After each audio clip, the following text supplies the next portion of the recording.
ಓಂ ಶಾಂತಿ. ವಾಣಿ date 15/5/2025. ಪ್ರಾತಃ ಮುರಳಿ. ಓಂ ಶಾಂತಿ. ಬಾಬ್ದಾದ ಮಧುಬನ. ಮಧುರ ಮಕ್ಕಳೇ, ತಮ್ಮ ಸ್ವಭಾವವನ್ನು ತಂದೆಯ ಸಮಾನ ಸರಳ ಮಾಡಿಕೊಳ್ಳಿ. ನಿಮ್ಮಲ್ಲಿ ಯಾವುದೇ ಅಹಂಕಾರವಿರಬಾರದು. ಜ್ಞಾನಯುಕ್ತ ಬುದ್ಧಿಯಲ್ಲಿ ಅಭಿಮಾನವೂ ಇರಬಾರದು. ಪ್ರಶ್ನೆ: ಸೇವೆ ಮಾಡುತ್ತಿದ್ದರೂ ಸಹ ಕೆಲವು ಮಕ್ಕಳಿಗಿಂತಲೂ ಚಿಕ್ಕ ಮಕ್ಕಳಾಗಿದ್ದಾರೆ, ಹೇಗೆ?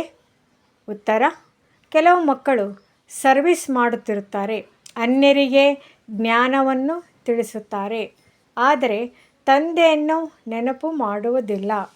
ಬಾಬಾ ನಿಮ್ಮ ನೆನಪು ಮರೆತು ಹೋಗುತ್ತದೆ ಎಂದು ಹೇಳುತ್ತಾರೆ.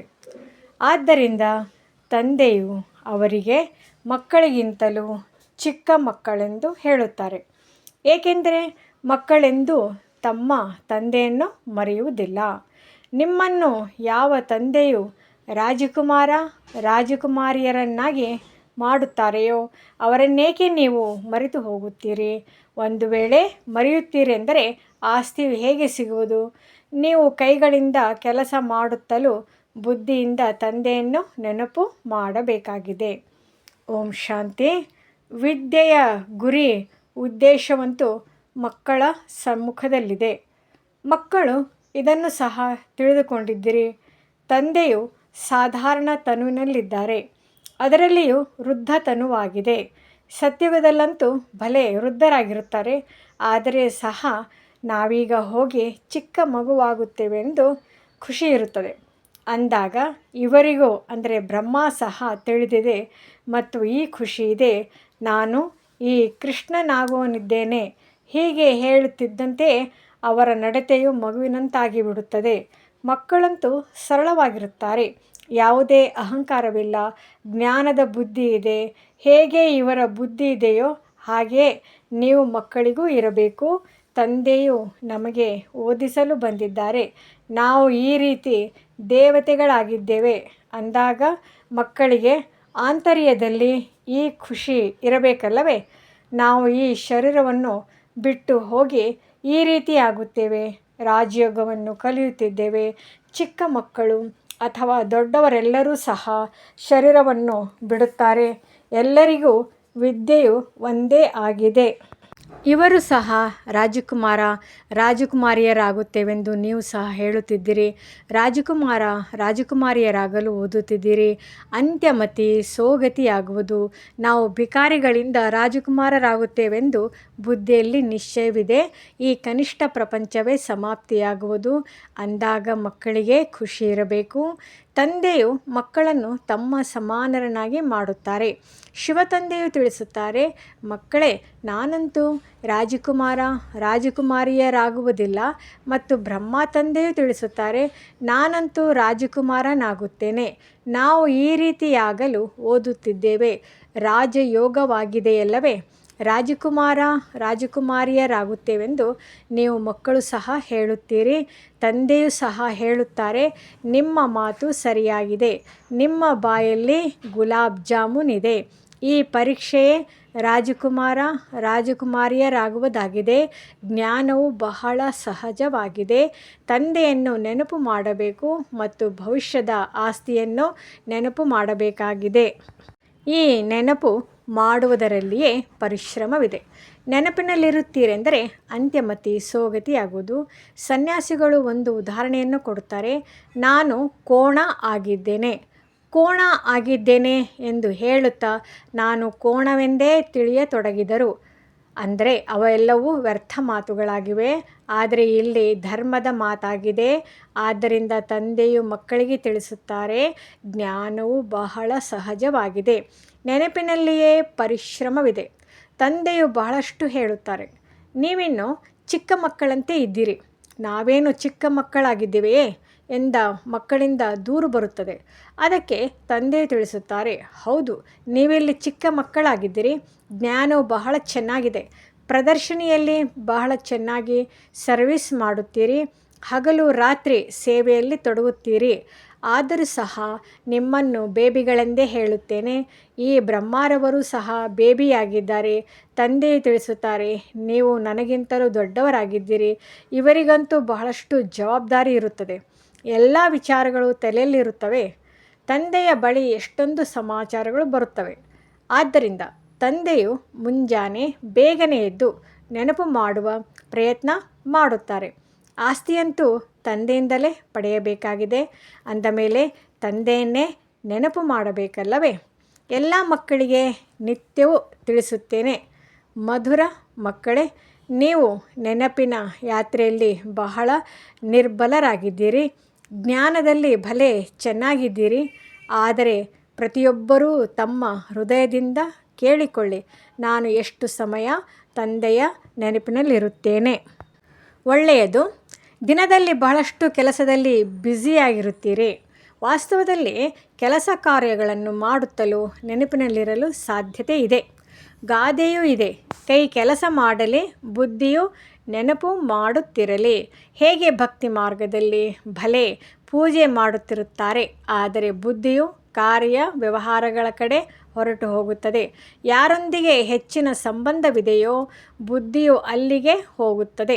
ಅಂದಾಗ ಮಕ್ಕಳು ಭಲೆ ಚೆನ್ನಾಗಿ ಸರ್ವಿಸ್ ಮಾಡುತ್ತೀರಿ. ಆದರೂ ಸಹ ತಂದೆಯು ಬೇಬಿ ಬುದ್ಧಿಯವರೆಂದೇ ಹೇಳಲಾಗುತ್ತದೆ. ನಾವು ತಂದೆಯ ನೆನಪನ್ನು ಮರೆತು ಹೋಗುತ್ತೇವೆಂದು ಬಹಳ ಮಂದಿ ಮಕ್ಕಳು ಬರೆಯುತ್ತಾರೆ. ಅರೆ, ತನ್ನ ತಂದೆಯನ್ನು ಚಿಕ್ಕ ಮಗುವು ಸಹ ಮರೆಯೋದಿಲ್ಲ. ಅಂದಾಗ ನೀವು ಬೇಬಿಗಳಿಗಿಂತಲೂ ಬೇಬಿಗಳಾಗಿದ್ದೀರಿ. ಯಾವ ತಂದೆಯಿಂದ ನೀವು ರಾಜಕುಮಾರ ರಾಜಕುಮಾರಿಯರಾಗುತ್ತೀರೋ ಅವರು ನಿಮ್ಮ ತಂದೆ, ಶಿಕ್ಷಕ, ಸದ್ಗುರು ಆಗಿದ್ದಾರೆ. ನೀವು ಅವರನ್ನೇ ಮರೆತು ಹೋಗುತ್ತೀರಾ? ಯಾವ ಮಕ್ಕಳು ತನ್ನ ಪೂರ್ಣ ಲೆಕ್ಕವನ್ನು ತಂದೆಗೆ ಕಳುಹಿಸುತ್ತಾರೆಯೋ ಅವರಿಗೆ ತಂದೆಯು ತಮ್ಮ ಸಲಹೆ ನೀಡುತ್ತಾರೆ. ನಾವು ತಂದೆಯನ್ನು ಹೇಗೆ ನೆನಪು ಮಾಡುತ್ತೇವೆ, ಯಾವಾಗ ನೆನಪು ಮಾಡುತ್ತೇವೆ ಎಂಬ ಸಮಾಚಾರವನ್ನು ಮಕ್ಕಳು ತಿಳಿಸಬೇಕು. ಆಗ ಅದಕ್ಕೆ ತಂದೆಯು ಸಲಹೆ ಕೊಡುತ್ತಾರೆ. ಇವರು ಇಂತಹ ಸೇವೆ ಮಾಡುತ್ತಿದ್ದಾರೆ, ಅದರ ಅನುಸಾರ ಇವರಿಗೆ ಎಷ್ಟು ಸಮಯವಿರುತ್ತದೆ ಎಂಬುದನ್ನು ತಂದೆಯು ಮಕ್ಕಳ ಸಮಾಚಾರದಿಂದಲೇ ತಿಳಿದುಕೊಳ್ಳುತ್ತಾರೆ. ಸರ್ಕಾರಿ ನೌಕರರಿಗಂತೂ ಬಹಳಷ್ಟು ಸಮಯವಿರುತ್ತದೆ. ಕೆಲಸವು ಕಡಿಮೆಯಾಯಿತೆಂದರೆ ತಂದೆಯನ್ನು ನೆನಪು ಮಾಡುತ್ತಾ ಇರಿ. ನಡೆದಾಡುತ್ತಾ ತಿರುಗಾಡುತ್ತಾ ತಂದೆಯ ನೆನಪಿನಲ್ಲಿರಲಿ. ತಂದೆಯು ಸಮಯವನ್ನು ಕೊಡುತ್ತಾರೆ. ರಾತ್ರಿಯಲ್ಲಿ 9 ಗಂಟೆಗೆ ಮಲಗಿರಿ. ಮುಂಜಾನೆ 2 ಅಥವಾ 3 ಗಂಟೆಗೆ ಎದ್ದು ತಂದೆಯನ್ನು ನೆನಪು ಮಾಡಿ ಇಲ್ಲಿ ಬಂದು ಕುಳಿತುಕೊಳ್ಳಿ. ಆದರೆ ಕೇವಲ ಕುಳಿತುಕೊಂಡೇ ನೆನಪು ಮಾಡುವ ಹವ್ಯಾಸವನ್ನಿಟ್ಟುಕೊಳ್ಳಬಾರದು. ನಡೆದಾಡುತ್ತಾ ತಿರುಗಾಡುತ್ತಲೂ ನೆನಪು ಮಾಡಬಹುದು. ಇಲ್ಲಂತೂ ಅಂದರೆ ಮಧುಬನದಲ್ಲಿ ಮಕ್ಕಳಿಗೆ ಬಹಳಷ್ಟು ಸಮಯವಿರುತ್ತದೆ. ಹೇಗೆ ಆರಂಭದಲ್ಲಿ ಏಕಾಂತದಲ್ಲಿ ಪರ್ವತಗಳ ಮೇಲೆ ಹೋಗಿ ಕುಳಿತುಕೊಳ್ಳುತ್ತಿದ್ದರೂ ಹೇಗಾದರೂ ಮಾಡಿ ತಂದೆಯನ್ನು ನೆನಪು ಮಾಡಬೇಕಾಗಿದೆ. ಇಲ್ಲವೆಂದರೆ ವಿಕರ್ಮಗಳು ವಿನಾಶ ಆಗುವುದಿಲ್ಲ. ತಂದೆಯನ್ನು ನೆನಪು ಮಾಡಲು ಆಗಲಿಲ್ಲವೆಂದರೆ ನೀವು ಬೇಬಿಗಳಿಗಿಂತಲೂ ಬೇಬಿಗಳಾಗಿದ್ದೀರಲ್ಲವೇ? ಎಲ್ಲವೂ ನೆನಪಿನ ಮೇಲೆ ಆಧಾರಿತವಾಗಿದೆ. ಪತಿತ ಪಾವನ ತಂದೆಯನ್ನು ನೆನಪು ಮಾಡುವುದರಲ್ಲಿಯೇ ಪರಿಶ್ರಮವಿದೆ. ಜ್ಞಾನವು ಬಹಳ ಸಹಜವಾಗಿದೆ. ನಿಮಗೆ ಇದು ಅರ್ಥವಾಗಿದೆ. ಕಲ್ಪದ ಹಿಂದೆ ಯಾರು ಬಂದಿದ್ದರೋ ಅವರೇ ಬಂದು ತಿಳಿದುಕೊಳ್ಳುತ್ತಾರೆ. ಮಕ್ಕಳಿಗೆ ಸಲಹೆಯಂತೂ ಸಿಗುತ್ತಿರುತ್ತದೆ. ಅಂದಾಗ ಇದೇ ಪ್ರಯತ್ನ ಪಡಬೇಕು. ನಾವು ಹೇಗೆ ತಮೋಪ್ರಧಾನರಿಂದ ಸತೋಪ್ರಧಾನರಾಗುವುದು? ಇದಕ್ಕಾಗಿ ತಂದೆಯ ನೆನಪಿನ ವಿನಃ ಮತ್ಯಾವುದೇ ಉಪಾಯವಿಲ್ಲ. ತಂದೆಗೆ ನೀವು ತಿಳಿಸಬಹುದು, ಬಾಬಾ, ನಮಗೆ ಇಂತಹ ಕೆಲಸವಿರುವ ಕಾರಣ ಅಥವಾ ಈ ವ್ಯವಹಾರವಿರುವ ಕಾರಣ ನಾನು ನೆನಪು ಮಾಡುತ್ತಿಲ್ಲ. ಹೀಗೆ ಹೇಳಿದಾಗ ಮಕ್ಕಳೇ, ಈ ರೀತಿಯಲ್ಲ, ಈ ರೀತಿ ಮಾಡಿ ಎಂದು ತಂದೆಯು ಸಲಹೆ ನೀಡುತ್ತಾರೆ. ಎಲ್ಲವೂ ನೆನಪಿನ ಮೇಲೆ ಆಧಾರಿತವಾಗಿದೆ. ಒಳ್ಳೊಳ್ಳೆಯ ಮಕ್ಕಳು ಜ್ಞಾನವನ್ನು ಬಹಳ ಚೆನ್ನಾಗಿ ತಿಳಿಸುತ್ತಾರೆ, ಅನ್ಯರನ್ನು ಖುಷಿಪಡಿಸುತ್ತಾರೆ. ಆದರೆ ಯೋಗವಿಲ್ಲ. ತಂದೆಯನ್ನು ನೆನಪು ಮಾಡಬೇಕಾಗಿದೆ ಎಂಬುದನ್ನು ತಿಳಿದಿದ್ದರೂ ಸಹ ಮತ್ತೆ ಮರೆತು ಹೋಗುತ್ತಾರೆ. ಇದರಲ್ಲಿಯೇ ಪರಿಶ್ರಮವಿದೆ. ನೆನಪು ಮಾಡುವುದರಿಂದ ಆಂತರ್ಯದಲ್ಲಿ ಖುಷಿ ಇರುವುದು. ನಾವು ತಂದೆಯಿಂದ ಭವಿಷ್ಯದಲ್ಲಿ ರಾಜಕುಮಾರಿಯರಾಗುತ್ತಿದ್ದೇವೆ. ಮುಂಜಾನೆ ಎದ್ದು ಇಂತಹ ತಂದೆಯ ನೆನಪಿನಲ್ಲಿ ಕುಳಿತುಕೊಳ್ಳಿ. ಸುಸ್ತಾದರೆ ಮಲಗಿಕೊಂಡೇ ನೆನಪು ಮಾಡಿರಿ. ತಂದೆಯು ಯುಕ್ತಿಗಳನ್ನು ತಿಳಿಸುತ್ತಾರೆ.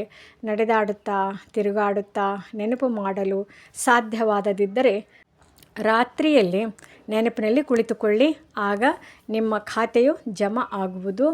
ಆದರೆ ಒಂದೇ ಸ್ಥಳದಲ್ಲಿ ಕುಳಿತು ಬಿಡುವುದು ಹಠಯೋಗವಾಗಿ ಬಿಡುತ್ತದೆ. ನಿಮ್ಮದು ಸಹಜ ಮಾರ್ಗವಾಗಿದೆ. ಭೋಜನವನ್ನು ಸ್ವೀಕರಿಸುವಾಗಲೂ ತಂದೆಯನ್ನು ನೆನಪು ಮಾಡಿ. ನಾವು ತಂದೆಯ ಮೂಲಕ ವಿಶ್ವದ ಮಾಲೀಕರಾಗುತ್ತಿದ್ದೇವೆ. ಹೀಗೆ ತಮ್ಮ ಜೊತೆ ಮಾತನಾಡಿಕೊಳ್ಳುತ್ತಾ ಇರಿ. ನಾನು ಈ ವಿದ್ಯೆಯಿಂದ ಈ ರೀತಿಯಾಗುತ್ತೇನೆ. ವಿದ್ಯೆಯ ಮೇಲೆ ಪೂರ್ಣ ಗಮನವನ್ನಿಡಬೇಕಾಗಿದೆ. ನಿಮ್ಮ ಸಬ್ಜೆಕ್ಟ್ ಬಹಳ ಚಿಕ್ಕದಾಗಿದೆ. ತಂದೆಯು ಎಷ್ಟು ಸಹಜವಾಗಿ ತಿಳಿಸುತ್ತಾರೆ. ಯಾವುದೇ ಮಾತು ಅರ್ಥವಾಗದಿದ್ದರೆ ತಂದೆಯನ್ನು ಕೇಳಿ. ತಮ್ಮನ್ನು ಆತ್ಮವೆಂದು ತಿಳಿಯಿರಿ. ಈ ಶರೀರವು ಪಂಚಭೂತಗಳಿಂದಾಗಿದೆ. ನಾನು ಶರೀರವಾಗಿದ್ದೇನೆಂದು ಹೇಳುವುದೆಂದರೆ ತನ್ನನ್ನು ಭೂತವೆಂದು ತಿಳಿಯುವುದಾಗಿದೆ. ಇದು ಅಸುರಿ ಪ್ರಪಂಚ. ಸತ್ಯುಗವು ದೈವಿ ಪ್ರಪಂಚವಾಗಿದೆ. ಇಲ್ಲಿ ಎಲ್ಲರೂ ದೇಹಾಭಿಮಾನಿಗಳಾಗಿದ್ದಾರೆ. ಯಾರು ತಮ್ಮನ್ನು ಆತ್ಮವೆಂದು ಅರಿತುಕೊಂಡಿಲ್ಲ. ಸರಿ ಮತ್ತು ತಪ್ಪು ಎರಡೂ ಇರುತ್ತದೆಯಲ್ಲವೇ? ನಾನಾತ್ಮ ಅವಿನಾಶಿ ಎಂದು ತಿಳಿಯುವುದು ಸರಿಯಾಗಿದೆ. ತಮ್ಮನ್ನು ವಿನಾಶಿ ಶರೀರವೆಂದು ತಿಳಿಯುವುದು ತಪ್ಪಾಗಿದೆ. ಬಹಳಷ್ಟು ದೇಹದ ಅಹಂಕಾರವಿದೆ. ಆದ್ದರಿಂದ ತಂದೆಯು ತಿಳಿಸುತ್ತಾರೆ, ಮಕ್ಕಳೇ, ದೇಹವನ್ನು ಮರೆಯಿರಿ. ಆತ್ಮಾಭಿಮಾನಿಯಾಗಿ ಇದರಲ್ಲಿಯೇ ಪರಿಶ್ರಮವಿದೆ. 84 ಜನ್ಮಗಳನ್ನು ತೆಗೆದುಕೊಂಡಿದ್ದೀರಿ. ಈಗ ಮನೆಗೆ ಹೋಗಬೇಕಾಗಿದೆ. ನಿಮ್ಮದೇ 84 ಜನ್ಮಗಳಿವೆ. ನಿಮಗೆ ಸಹಜವೆನಿಸುತ್ತದೆ. ಸೂರ್ಯವಂಶಿ ದೇವತಾ ಧರ್ಮದವರಿಗೆ 84 ಜನ್ಮಗಳಿವೆ ಎಂಬುದನ್ನು ಸರಿಪಡಿಸಿ ಬರೆಯಬೇಕಾಗುತ್ತದೆ. ಮಕ್ಕಳು ಓದುತ್ತಾ ಹೋದಂತೆ ಜ್ಞಾನದಲ್ಲಿ ನವೀನತೆ ಬರುತ್ತಾ ಇರುವುದು. ಹೇಗೆ ಲೌಕಿಕ ವಿದ್ಯೆಯಲ್ಲೂ ನಂಬರ್ವಾರ್ ಇರುತ್ತಾರಲ್ಲವೇ? ಕಡಿಮೆ ಓದಿದರೆ ಕಡಿಮೆ ಸಂಬಳ ಸಿಗುವುದು. ಈಗ ನೀವು ಮಕ್ಕಳು ತಂದೆ ಬಳಿ ನರನಿಂದ ನಾರಾಯಣರಾಗುವ ಸತ್ಯ ಕಥೆಯನ್ನು ಕೇಳಲು ಬಂದಿದ್ದೀರಿ.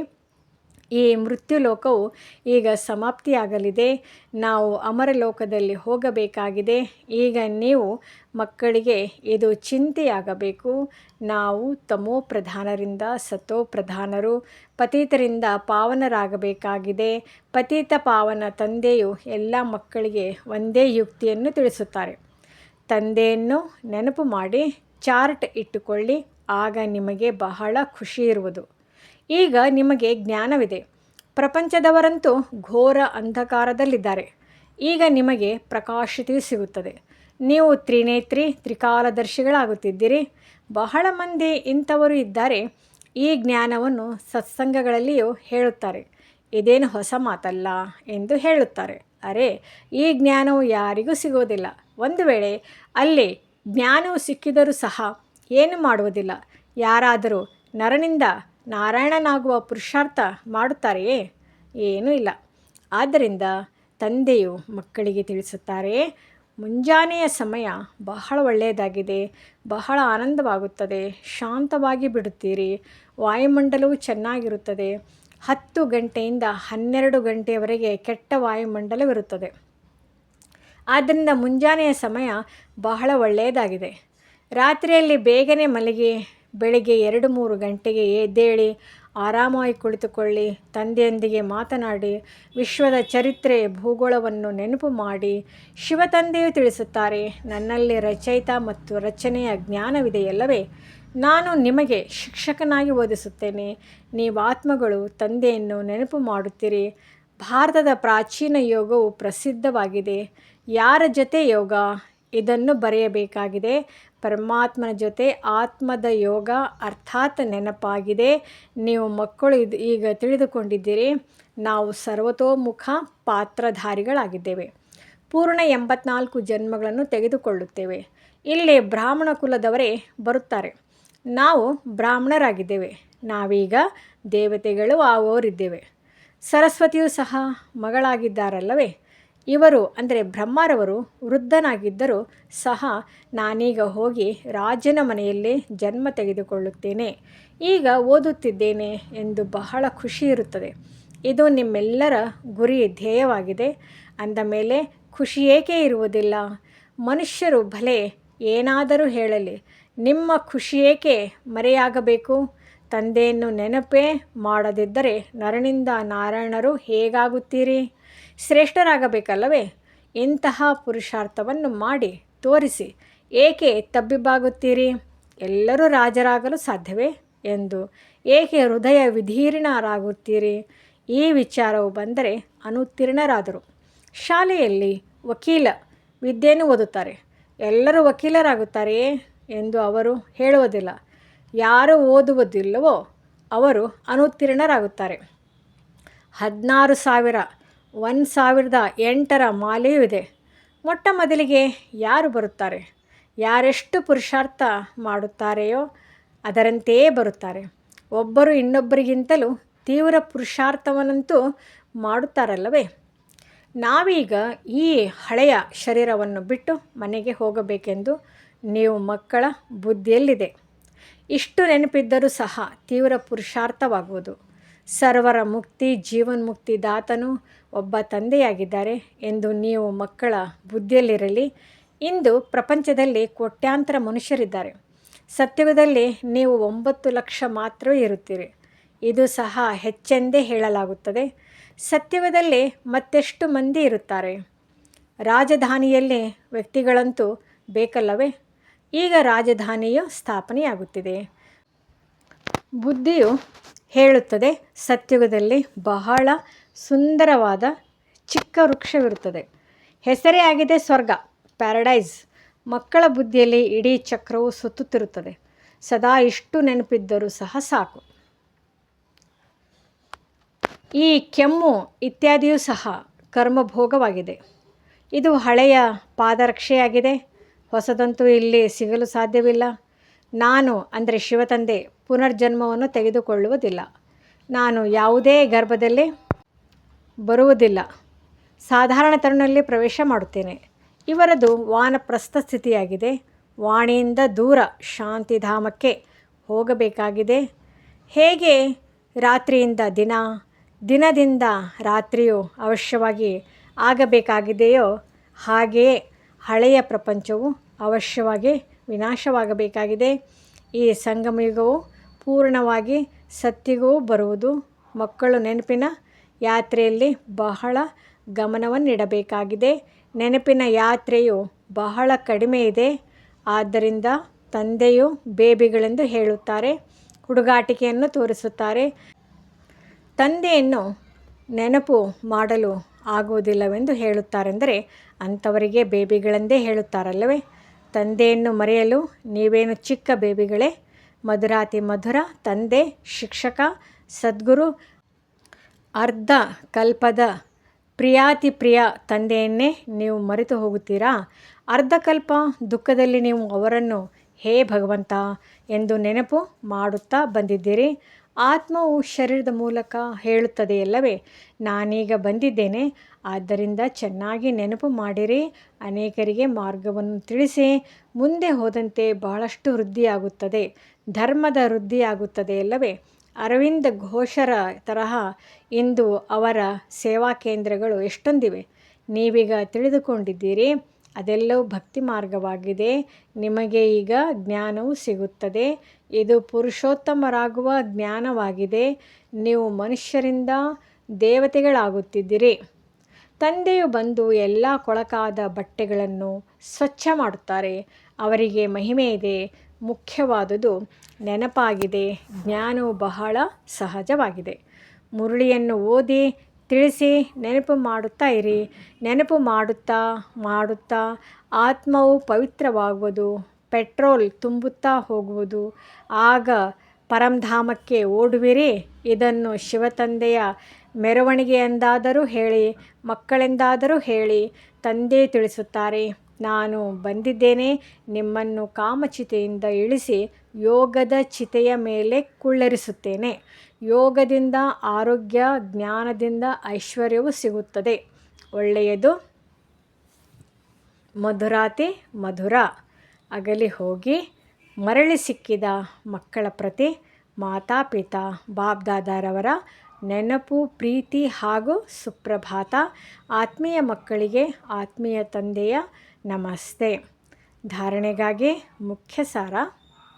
ಮೊದಲನೆಯದ್ದು, ಗುರಿ ಧ್ಯೇಯವನ್ನು ಸನ್ಮುಖದಲ್ಲಿಟ್ಟುಕೊಂಡು ಖುಷಿಯಲ್ಲಿರಬೇಕಾಗಿದೆ ಎಂದು ಸಹ ಹೃದಯ ವಿದೀರ್ಣರಾಗಿ ಎಲ್ಲರೂ ರಾಜರಾಗಲು ಸಾಧ್ಯವೇ ಎಂಬ ಸಂಕಲ್ಪವೂ ಬರಬಾರದು. ಪುರುಷಾರ್ಥ ಮಾಡಿ ಶ್ರೇಷ್ಠ ಪದವಿಯನ್ನು ಪಡೆಯಬೇಕಾಗಿದೆ. ಎರಡನೇದ್ದು, ಅತೀ ಪ್ರಿಯವಾದ ತಂದೆಯನ್ನು ಬಹಳ ಪ್ರೀತಿಯಿಂದ ನೆನಪು ಮಾಡಬೇಕಾಗಿದೆ. ಇದರಲ್ಲಿ ಬೇಬಿಗಳಾಗಬಾರದು. ನೆನಪಿಗಾಗಿ ಮುಂಜಾನೆಯ ಸಮಯವು ಒಳ್ಳೆಯದಾಗಿದೆ. ಆರಾಮವಾಗಿ ಶಾಂತಿಯಲ್ಲಿ ಕುಳಿತು ನೆನಪು ಮಾಡಿ. ವರದಾನ: ಯಜ್ಞ ಸೇವೆಯ ಮೂಲಕ ಸರ್ವ ಪ್ರಾಪ್ತಿಗಳ ಪ್ರಸಾದವನ್ನು ಪ್ರಾಪ್ತಿ ಮಾಡಿಕೊಳ್ಳುವಂತಹ ಆಲ್ರೌಂಡ್ ಸೇವಾಧಾರಿ ಭವ. ಸಂಗಮಯುಗದಲ್ಲಿ ಆಲ್ರೌಂಡ್ ಸೇವೆಯ ಚಾನ್ಸ್ ಸಿಗುವುದು ಇದು ಸಹ ಡ್ರಾಮಾದಲ್ಲಿ ಒಂದು ಲಿಫ್ಟ್ ಆಗಿದೆ. ಯಾರು ಪ್ರೀತಿಯಿಂದ ಯಜ್ಞದ ಆಲ್ರೌಂಡ್ ಸೇವೆ ಮಾಡುತ್ತಾರೆ ಅವರಿಗೆ ಸರ್ವ ಪ್ರಾಪ್ತಿಗಳ ಪ್ರಸಾದ ಸ್ವತಃ ಪ್ರಾಪ್ತಿಯಾಗಿಬಿಡುತ್ತದೆ. ಅವರು ನಿರ್ವಿಘ್ನರಾಗಿರುತ್ತಾರೆ. ಒಂದು ಬಾರಿ ಸೇವೆ ಮಾಡಿದರೆ 1000 ಬಾರಿ ಸೇವೆಯ ಫಲ ಪ್ರಾಪ್ತಿಯಾದ ಹಾಗೆ. ಸದಾ ಸ್ಥೂಲ ಸೂಕ್ಷ್ಮ ಆಧಾರ ಹಾಕಿರುತ್ತದೆ. ಎಲ್ಲರನ್ನು ಸಂತುಷ್ಟಗೊಳಿಸುವುದು ಇದು ಎಲ್ಲಕ್ಕಿಂತಲೂ ದೊಡ್ಡ ಸೇವೆಯಾಗಿದೆ. ಅತಿಥಿ ಸತ್ಕಾರ ಮಾಡುವುದು ಇದು ಎಲ್ಲದಕ್ಕಿಂತ ದೊಡ್ಡ ಭಾಗ್ಯವಾಗಿದೆ. ಸ್ಲೋಗನ್: ಸ್ವಮಾನದಲ್ಲಿ ಸ್ಥಿತರಾಗಿರಿ, ಆಗ ಅನೇಕ ಪ್ರಕಾರದ ಅಭಿಮಾನ ಸ್ವತಃ ಸಮಾಪ್ತಿಯಾಗಿ ಬಿಡುವುದು. ಅವ್ಯಕ್ತ ಸೂಚನೆ: ಆತ್ಮಿಕ ಘನತೆ ಮತ್ತು ಪವಿತ್ರತೆಯ ವ್ಯಕ್ತಿತ್ವವನ್ನು ಧಾರಣೆ ಮಾಡಿ. ಹೇಗೆ ಪ್ರಪಂಚದ ರಾಯಲ್ ಆತ್ಮರು ಎಂದೂ ಚಿಕ್ಕ ಚಿಕ್ಕ ಮಾತುಗಳಲ್ಲಿ, ಚಿಕ್ಕ ವಸ್ತುವಿನಲ್ಲಿ ತಮ್ಮ ಬುದ್ಧಿ ಅಥವಾ ಸಮಯವನ್ನು ಕೊಡುವುದಿಲ್ಲ. ನೋಡುತ್ತಲೂ ನೋಡುವುದಿಲ್ಲ, ಕೇಳುತ್ತಲೂ ಕೇಳುವುದಿಲ್ಲ. ನೀವು ಇಂತಹ ಆತ್ಮಿಕ ಘನತೆಯುಳ್ಳ ಆತ್ಮರು. ಎಂದೂ ಆತ್ಮದ ಚಿಕ್ಕ ಚಿಕ್ಕ ಮಾತುಗಳಲ್ಲಿ ಯಾವುದೂ ರಾಯಲ್ ಅಲ್ಲ, ಅದರಲ್ಲಿ ತಮ್ಮ ಬುದ್ಧಿ ಅಥವಾ ಸಮಯವನ್ನು ಕೊಡುವುದಿಲ್ಲ. ಆತ್ಮಿಕ ಘನತೆಯುಳ್ಳ ಆತ್ಮರ ಮುಖದಿಂದ ಎಂದೂ ವ್ಯರ್ಥ ಅಥವಾ ಸಾಧಾರಣ ಮಾತುಗಳು ಬರಲು ಸಾಧ್ಯವಿಲ್ಲ. ಓಂ ಶಾಂತಿ.